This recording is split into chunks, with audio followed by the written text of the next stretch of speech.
8 మాసాల క్రితం వైఎస్ఆర్ కాంగ్రెస్ పార్టీని ఓడించి కూటమి ప్రభుత్వాన్ని అధికారంలోకి తీసుకొచ్చారు. ఎందుకు తీసుకొచ్చారు?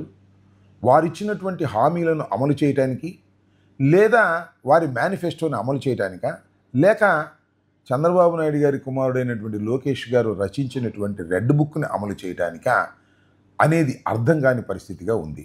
ఎందుకంటే నిన్ననే వంశీని అరెస్ట్ చేశారు, కోర్టులో ప్రొడ్యూస్ చేశారు. చాలా పండుగ చేసుకున్నారంటే నమ్మండి. ఎప్పటి నుంచో రెడ్ బుక్లో మొదటి పేజీలో లోకేష్ గారు రాసిన మొదటి పేరు వంశీ. ఆ వంశీని అరెస్ట్ చేయడం కోసం చాలా కుట్రలు, కుతంత్రాలు, కేసులు పెట్టారు. కానీ చట్టాన్ని ఆశ్రయించడం, న్యాయస్థానాన్ని ఆశ్రయించడంలో వంశీ మిస్ అవుతూ వచ్చాడు. కానీ హఠాత్తుగా కేసు రిజిస్టర్ చేశారు. ఇమీడియట్గా వెళ్ళి పట్టేసుకున్నారు, తీసుకొచ్చారు, కోర్టులో ప్రొడ్యూస్ చేశారు. మొత్తానికి శాంతించారు. ఒక విధంగా ఈనాడు, ఆంధ్రజ్యోతి, ఎల్లో మీడియా, చంద్రబాబు నాయుడు, లోకేష్ యొక్క చుట్టుపక్కల ఉన్నటువంటి మిత్రులు పండుగ చేసుకున్నారంటే నమ్మండి. కక్ష తీర్చుకునేటటువంటి కార్యక్రమాలు చేస్తున్నారు. అంటే కక్ష తీర్చుకోవటానికి ఎక్కువ సమయాన్ని ఈ ప్రభుత్వం వాడుకుంటుందనేటువంటి ఒక దుష్ప్రచారం జరిగేటటువంటి పరిస్థితి ఏర్పడింది. దీన్ని దయచేసి గమనించాలని కూడా ఈ సందర్భంగా నేను మనవి చేస్తున్నా. నిన్న మేము డీజీపీ గారి దగ్గరికి వెళ్ళాము 2 విషయాలను రిప్రజెంట్ చేయడానికి. ఒకటి అబ్బాయి చౌదరి గారిది, రెండవది వంశీ గారిది. ఈ రెండింటిని రిప్రజెంట్ చేయడానికి వెళ్తే మాకు సమయం ఇచ్చారు, కానీ రిప్రజెంటేషన్ మాత్రం తీసుకోకుండా అవమానపరిచారు. మేము చాలా అవమానంగా ఫీల్ అయ్యాం. ఆ విషయాన్ని కూడా మీడియాలో చెప్పాం. ఇవాళ చింతమనేని ప్రభాకర్ గారు మాట్లాడుతున్నాడు, చాలా విషయాలు మాట్లాడాడు. ఆయన కోపం వచ్చేట్టుంది. నేను నిన్న మాట్లాడినప్పుడు చింతమనేని ప్రభాకర్ గారి గురించి అంతా తెలుసు అన్నాను. నాకేం తెలుసు ఏమిటి అని ఆయన కోపం వచ్చి నన్ను కూడా కొన్ని మాట్లాడినాడు. ఏమన్నాడు ఒక మాట చూడండి. రాత్రి ఏమో కాంబాబునంట, పొగలేమో రాంబాబునంట. మరి రాత్రి కాంబాబుగా ఉండటానికి నాకేం సహాయం చేశాడో నాకు అర్థం కాల. నేను చెప్పింది అదే, అందరికీ తెలుసు అంటే నీ నోటి దూల అందరికీ తెలుసు అని. పోయినసారి తెలుగుదేశం ప్రభుత్వం డ్యామేజ్ కావడానికి తమరి నోటి దూల కూడా ఒక కారణం అనే విషయాన్ని మీరు గమనించకపోతే మనం ఏం చేస్తాం? 8 మాసాలు కాముగా ఉన్నారు. 8 మాసాల తర్వాత మీ నిజ స్వరూపాన్ని బయటపెట్టే కార్యక్రమం చేస్తున్నారు. అబ్బాయి చౌదరి గారి కారు కాస్త అడ్డం ఉందని రాష్ట్ర సమస్య చేశారే, ఆయన మీద హత్యా ప్రయత్నం కేసే పెట్టే కార్యక్రమం చేస్తున్నారే. ప్రభుత్వం మీ చేతిలో ఉంది కదా అని మీరు ఉపయోగించుకుని ఏది పడితే అది చేయాలని అనుకుంటే ప్రభుత్వం శాశ్వతంగా మీకు ఉంటుందా అనేది ఒకసారి గుర్తుపెట్టుకోండి. ఒకసారి గెలిచారు, ఒకసారి ఓడారు, మీ ప్రభుత్వం పక్కకు పోయింది. అప్పుడు కూడా మీకు అనుభవం రాకపోతే ఏం చేస్తాం చెప్పాలని కూడా ఈ సందర్భంగా మనం చేస్తాం. అంతేకాదు, మళ్ళీ నా మీద కోపం వచ్చేసి ఎక్కడి దాకా వెళ్ళాడంటే, కోడెల శివప్రసాద్ గారి మరణానికి నేనే కారణం అన్నాడు. నేను జగన్మోహన్ రెడ్డి గారు కారణమని, ఆయన మీద అపవాదులు వేయటం వల్ల ఆయన ఆత్మహత్య చేసుకున్నాడని, 306 కేసు పెట్టి కంప్లైంట్ పెట్టి నన్ను లోపలేపిస్తాననేటువంటి మాటలు కూడా మాట్లాడారు. ఎందుకయ్యా చింతమనేని వారు ఊరిని సొల్లు కబుర్లు చెబుతారు? చట్టం అంగీకరిస్తే అది నిజమైతే పెట్టని కేసు పెట్టి అరెస్ట్ చేయని చూద్దాం.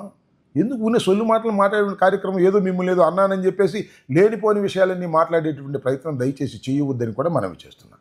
అంతేకాదు, హోంమంత్రి గారు కూడా మాట్లాడారు. హోంమంత్రి గారు చింతమనేని ప్రభాకర్ గారు ఏమన్నారంటే, రాంబాబు గారు ఓడగొట్టిన నాగలదుంప ఆయనకి ఎందుకు ఇవ్వాలి అనే మాట ఆయన మాట్లాడాడు. ఆయన ఏం మాట్లాడాడంటే, మేము అపోజిషన్లో ఉన్నప్పుడు మమ్మల్ని కనీసం గేటు కూడా తాకనివ్వలేదు, మేము కనీసం గేట్ అయినా తాకనించామనేటువంటి మాట మాట్లాడుతున్నారు. ఏం మాటలు ఇవి? అపోజిషన్లో ఎవరున్నా డీజీపీని కలుసుకోవచ్చు, రిప్రజెంటేషన్ చేయవచ్చు. దాని మీద యాక్షన్ తీసుకుంటారా లేదా, that is a different matter.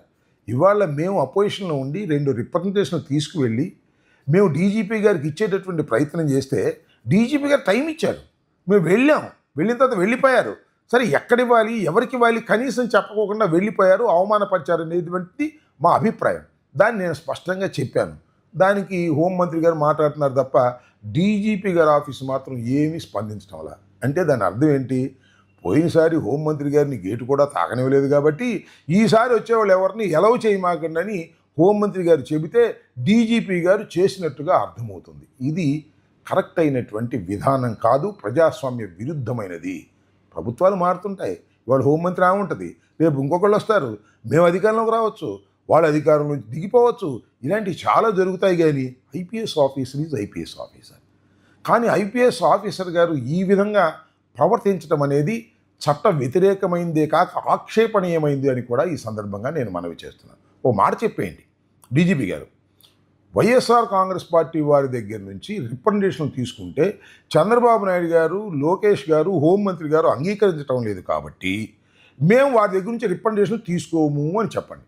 మానేస్తాం, ఇవ్వటం మానేస్తాం. లేదంటే బయట ఒక బాక్స్ పెట్టి లోపలికి రావద్దు, గేటు దగ్గరే వైసీపీ వాళ్ళు రిప్రజెంటేషన్ లోపల వేసి వెళ్ళమని చెప్పండి. ఆ కన్నా చేస్తాం. క్లారిటీ లేకోకుండా ప్రజాస్వామ్యంలో ఎలాగా మాకు ఏదైనా ఇబ్బంది వస్తుంది, రక్షణ కావాల్సి వస్తుంది, ఎస్పీ గారికి చెప్తాం, తర్వాత డీజీపీ గారికి చెప్తాం. ఇది ప్రజాస్వామ్య పద్ధతులు. ఈ పద్ధతులను కూడా మీరు పాటించకపోతే మేము ఎవరికి చెప్పుకోవాలి? హోంమంత్రికి చెప్పాలా, ముఖ్యమంత్రికి చెప్పాలా? చెప్పండి. లేకపోతే న్యాయస్థానానికి వెళ్ళాలా? దీనికోసం న్యాయస్థానానికి వెళ్ళి డీజీపీ గారి ఇంటర్వ్యూ ఇప్పించవలసిందిగా న్యాయస్థానాన్ని కోరటం సమంజసంగా ఉంటుందా? కాబట్టి డీజీపీ గారు పునరాలోచించుకోవాలి.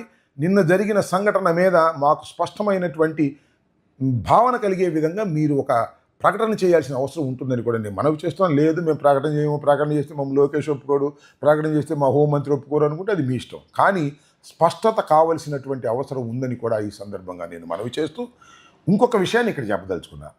ఇవాళ వంశీని అరెస్ట్ చేసింది గన్నవరం తెలుగుదేశం పార్టీ మీద దాడి కేసులో కాదని, అది కేవలం ఒక ఫాల్స్ కేసు మొన్ననే పెట్టి అరెస్ట్ చేసి.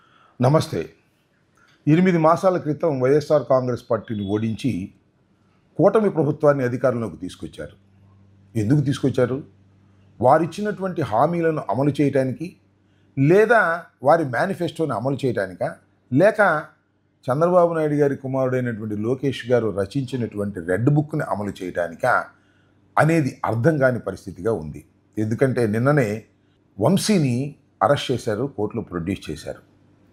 చాలా పండుగ చేసుకున్నారంటే నమ్మండి. ఎప్పటి నుంచో రెడ్ బుక్లో మొదటి పేజీలో లోకేష్ గారు రాసిన మొదటి పేరు వంశీ. ఆ వంశీని అరెస్ట్ చేయడం కోసం చాలా కుట్రలు, కుతంత్రాలు, కేసులు పెట్టారు. కానీ చట్టాన్ని ఆశ్రయించడం, న్యాయస్థానాన్ని ఆశ్రయించడంలో వంశీ మిస్ అవుతూ వచ్చాడు. కానీ హఠాత్తుగా కేసు రిజిస్టర్ చేశారు. ఇమీడియట్గా వెళ్ళి పట్టేసుకున్నారు, తీసుకొచ్చారు, కోర్టులో ప్రొడ్యూస్ చేశారు. మొత్తానికి శాంతించారు. ఒక విధంగా ఈనాడు, ఆంధ్రజ్యోతి, ఎల్లో మీడియా, చంద్రబాబు నాయుడు, లోకేష్ యొక్క చుట్టుపక్కల ఉన్నటువంటి మిత్రులు పండుగ చేసుకున్నారంటే నమ్మండి. కక్ష తీర్చుకునేటటువంటి కార్యక్రమాలు చేస్తున్నారు. అంటే కక్ష తీర్చుకోవటానికి ఎక్కువ సమయాన్ని ఈ ప్రభుత్వం వాడుకుంటుందనేటువంటి ఒక దుష్ప్రచారం జరిగేటటువంటి పరిస్థితి ఏర్పడింది. దీన్ని దయచేసి గమనించాలని కూడా ఈ సందర్భంగా నేను మనవి చేస్తున్నా.